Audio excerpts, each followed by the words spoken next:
Here we go. Milling up a cedar 8x8. Right on. I couldn't imagine doing that.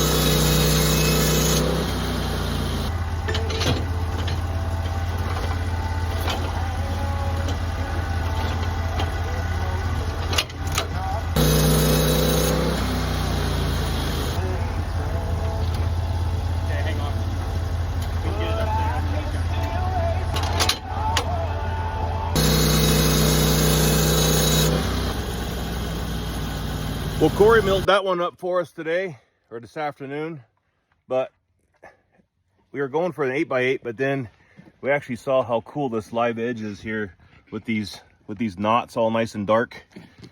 Nice milling, dude. Yep. Thank you. Yeah. My job keeps getting easier. All right, you guys, I'll catch you on the next one.